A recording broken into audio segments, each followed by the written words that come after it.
أعوذ بالله من الشيطان الرجيم.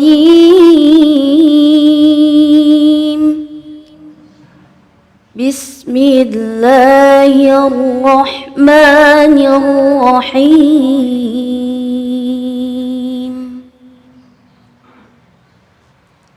ولا تقتلوا أولادكم خشية إملاق، نحن نرزقهم وإياكم،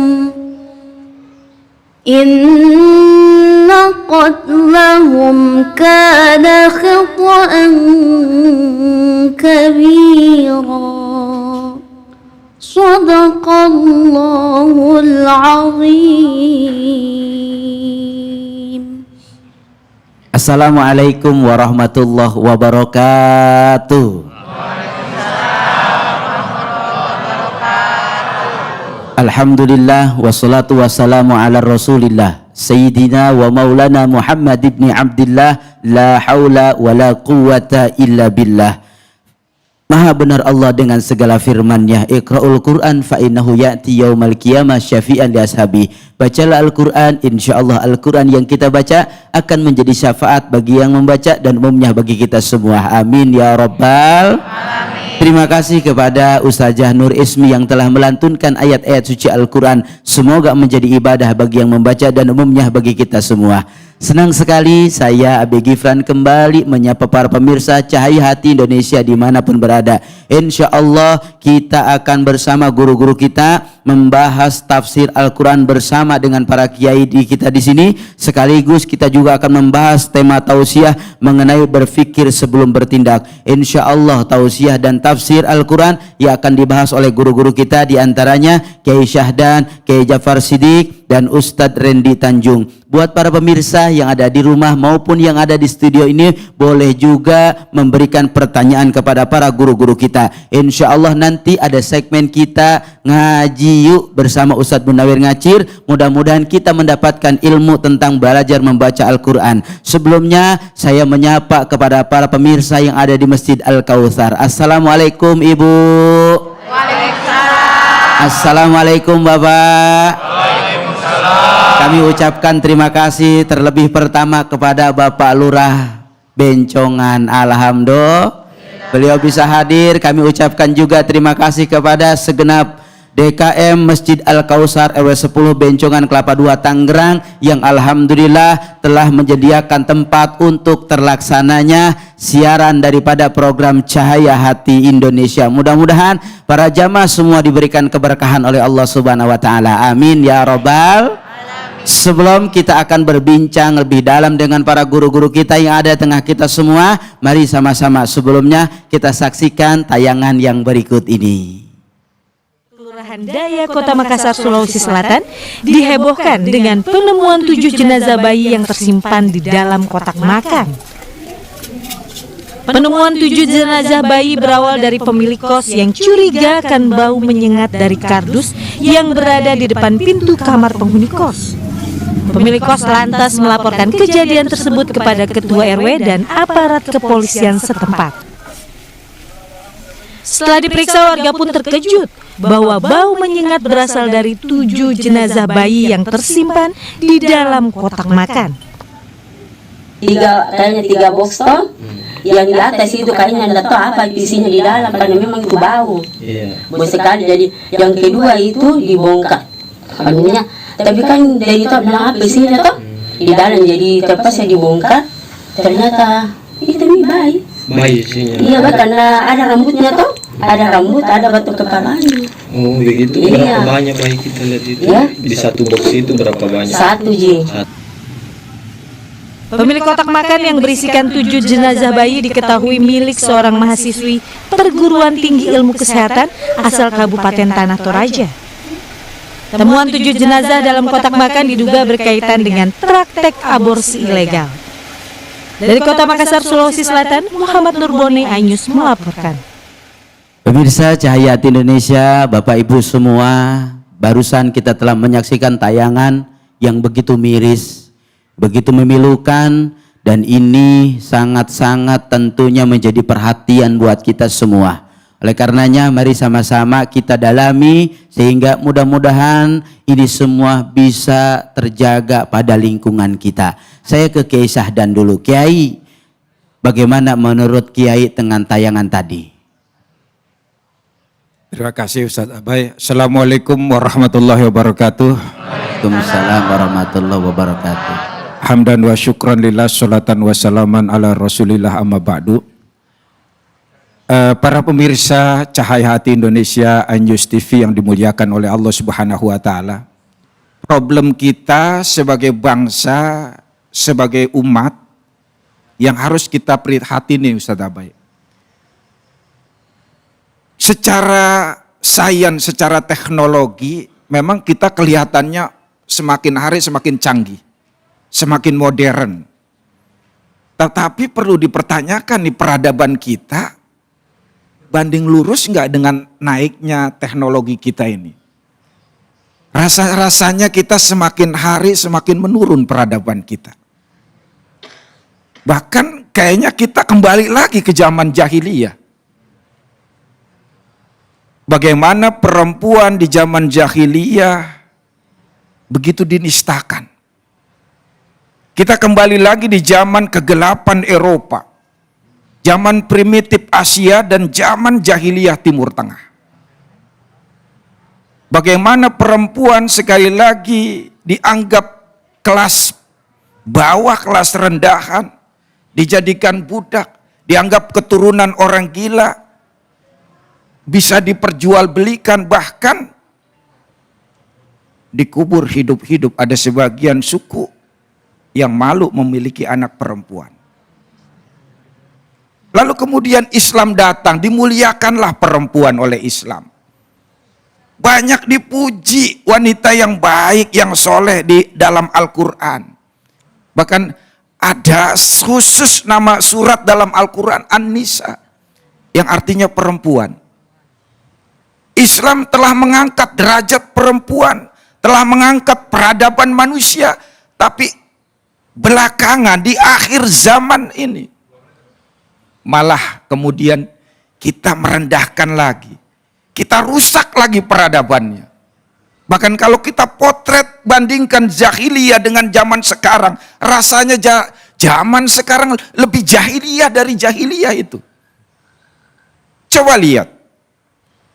Dahulu di masa jahiliyah orang korupsi hanya di kalangan bangsawan, di kalangan istana.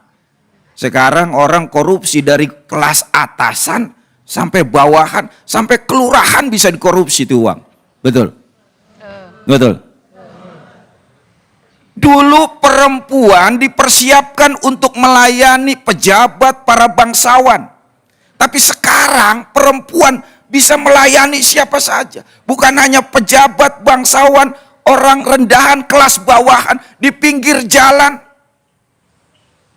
di kolong jembatan, sembarangan udah.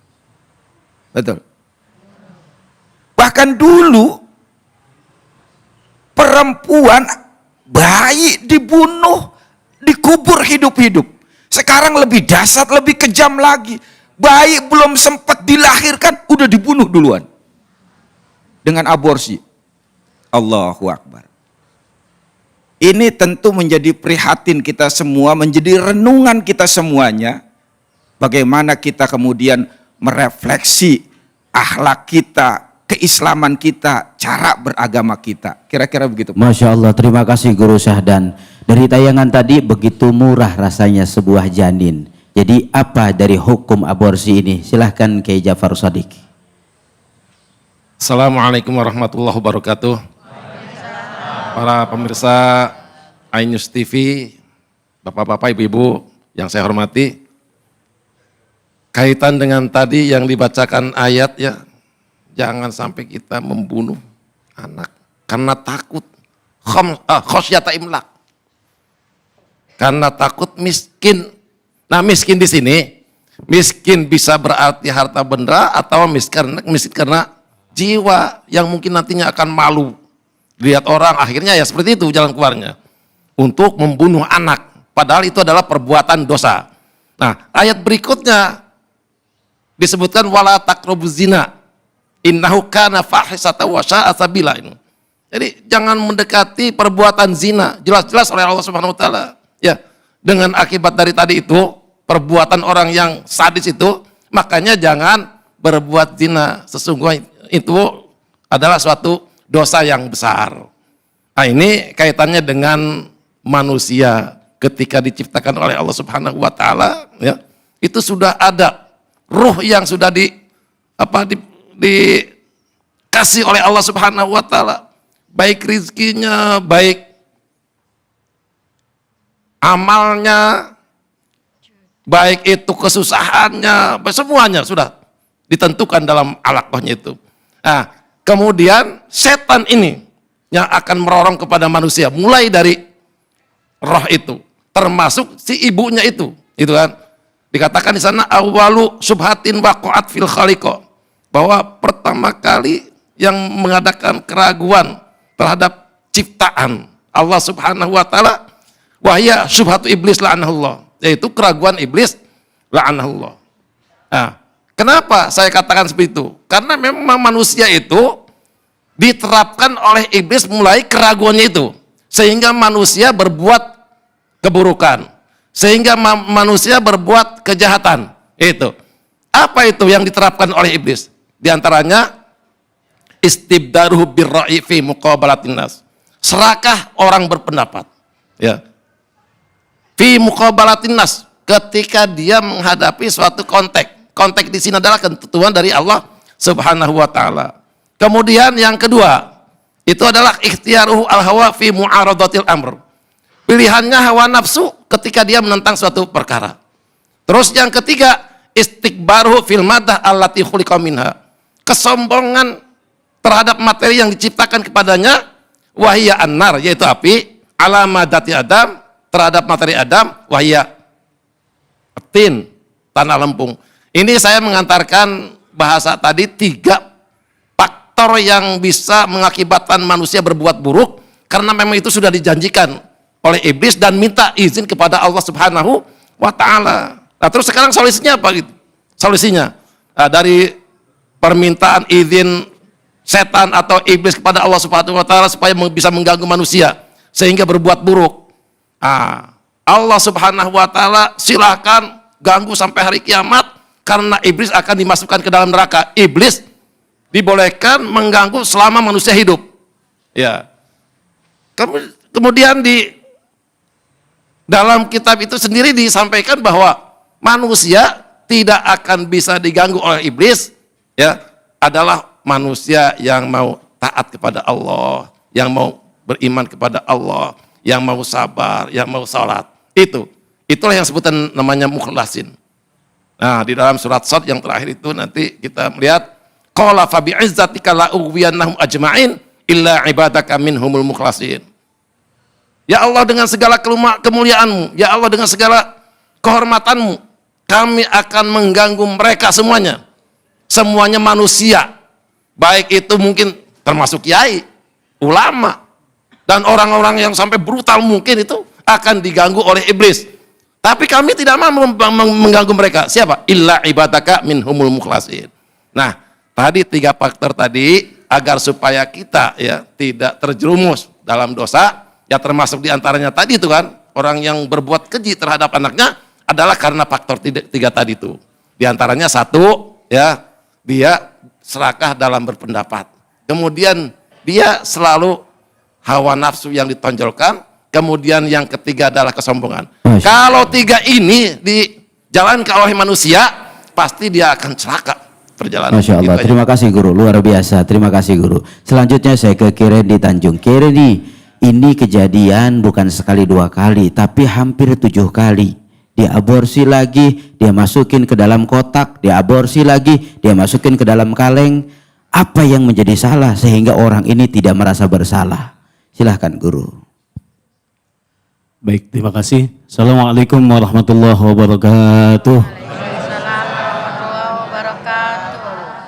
Para pemirsa Cahaya Hati Indonesia Inews TV yang saya hormati dan muliakan, Bapak-bapak, ibu-ibu, jamaah Masjid Al-Kausar yang mudah-mudahan dalam keadaan sehat dan berkah. Amin. Dan para kiai, Ustadz Abai, mudah-mudahan sehat sekeluarga. Amin. Kita menanggapi video yang telah ditayangkan tadi, bahwasanya banyak dari saudara-saudara kita yang sudah menikah 1 tahun, 2 tahun, bahkan sampai puluhan tahun mengharapkan anak, sulitnya minta ampun. Betul nggak, Bu? Pengen punya anak, sudah menikah, sah nikahnya, pengen punya anak namun sulit. Allah belum memberikan. Tapi ini ada orang yang berzina di luar pernikahannya, dengan mudah ia membunuh calon anak tersebut dengan perilaku aborsi. Bahkan bukan 1, 2, 3 kali, bahkan sampai 7 kali. Ini jelas-jelas tidak beriman kepada Allah Subhanahu wa Ta'ala, sehingga memiliki perilaku yang begitu sangat keji, sehingga punya perilaku yang begitu sangat tidak baik. Ya, bayangkan, Pak Kiai Sahdan tadi telah mengatakan bahwasanya zaman jahiliyah dulu orang yang telah dilahirkan dikubur hidup-hidup. Zaman sekarang lebih jahiliyah lagi ternyata. Belum hidup masih ada dalam kandungan, sudah dibunuh. Mudah-mudahan Allah Subhanahu wa Ta'ala memberikan perlindungan untuk kita semua, untuk keluarga kita, agar senantiasa keluarga kita dijaga dan aib-aib kita ditutupi oleh Allah Subhanahu wa Ta'ala, agar kita bisa dimuliakan dan dibebaskan dari perzinahan ini. Amin. Terima kasih Guru Randy. Saya ke Kiai Syahdan. Kiai Syahdan, dari janin yang 7 ini secara sengaja diaborsikan, apakah nanti di yaumil akhirat dia menuntut pertanggungjawaban kepada orang tuanya? Iya, Ustadz Abai. Ini memang terjadi ikhtilaf di antara para ulama bagaimana seseorang yang aborsi, ya. Ketika dia diaborsi bayi itu lewat dari 120 hari, maka itu telah ditiupkan ruhnya. Maka ketika telah ditiupkan ruhnya, itu menjadi manusia yang sempurna, yang memiliki hak asasi sama dengan kita yang hidup. Dari yang hidup, yang telah dilahirkan maupun yang masih di kandungan, ketika dia telah ditiupkan ruhnya, maka hak asasinya itu sama dengan kita semuanya. Karena itu haram bagi kita untuk mengaborsi. Ulama semua sepakat haram bayi diaborsi ketika dia telah lewat daripada 120 hari. Karena dia telah menjadi manusia seutuhnya.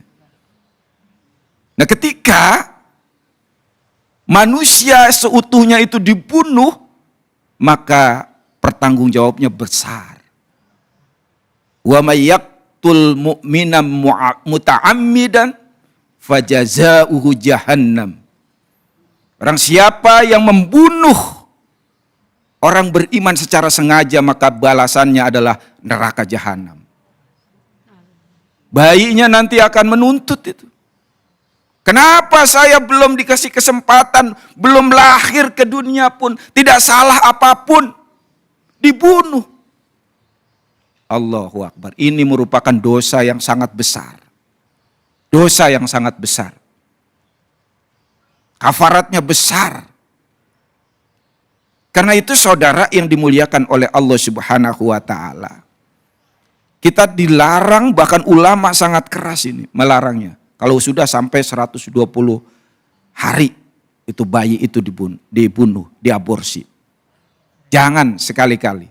Karena kita melanggar hak asasi manusia, bukan hanya di dunia, dosanya nanti di akhirat. Kenapa sampai berkali-kali? Karena orang yang melakukan dosa besar itu, dia menggelapkan hati, menghilangkan cahaya Allah, menutup mata batinnya, menghilangkan keberkahan, menghilangkan ketaatannya, bahkan semakin terjerumus kepada kemaksiatannya. Dan maksiat satu akan menambah ketagihan, maksiat yang lainnya. Masya Allah, terima kasih guru mulia. Saya ke Kiai Ja'far Shadiq. Guru, sedikit bagaimana menjaga diri dan keluarga kita dari hal-hal yang dilarang oleh Allah. Sedikit saja guru.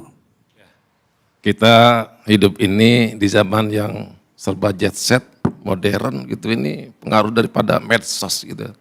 Oleh karena itu bagusnya untuk kita semua di masing-masing keluarga ya, jaga kita melihat anak-anak itu ya, supaya jangan terlalu menggunakan HP ya, terutama yang masih kecil-kecil.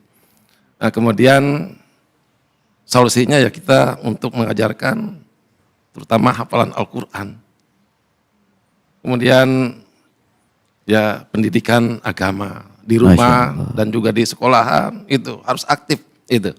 Zaman modern, zaman yang tumbuh subur berbagai macam pengetahuan, tapi juga di situ di samping juga ilmu-ilmu yang kita serap baik agama maupun apa semua ada di HP, tapi ternyata maksiatnya itu lebih sadis kelihatan itu kan. Jadi banyak sekali orang yang terpancing dengan ya kemaksiatan itu. Jadi saya mungkin dari kaitan dengan secara umum itu, medsos ini harus dibatasin sebenarnya itu. Baik guru, terima kasih guru. Masya Allah. Ke Kiai Rendi Tanjung. Kiai Rendi, sedikit saja untuk menjaga dari pergaulan bebas, sedikit saja. Ya, untuk menjaga dari pergaulan bebas maka kita harus bekali anak-anak kita dengan keilmuan ya, bekali anak-anak kita dengan ibadah, bekali anak-anak kita dengan akhlakul karimah. Ketika dibekali dengan ilmu agama, masukkan anak-anak ke pondok pesantren, masukkan anak-anak kita ke yayasan-yayasan Islam yang basicnya agama Islam, insya Allah ini akan menjadikan filter bagi mereka, benteng bagi mereka untuk dapat menjaga perbuatan mereka, menjaga mereka dari pergaulan yang tidak baik insya Allah. Masya Allah, terima kasih Kiai Syah dan Kiai Ja'far Shadiq, Guru Rendi Tanjung yang begitu banyak telah luas memberikan begitu pemahaman kepada kita semua, sehingganya Allah mengingatkan dalam Al-Quran, ku anfusakum wa ahlikum naro. Jangan sampai kita dan anak-anak kita masuk pada ahli neraka, sehingganya mereka selamat tergantung dari pengawasan kita semua. Insya setelah ini kita akan mendengarkan kajian tafsir inspirasi Al-Quran yang akan dibahas oleh guru kita Kiai Syahdan dalam surah Al-Isra ayat 32. Jangan kemana-mana, tetap di Cahaya Hati Indonesia.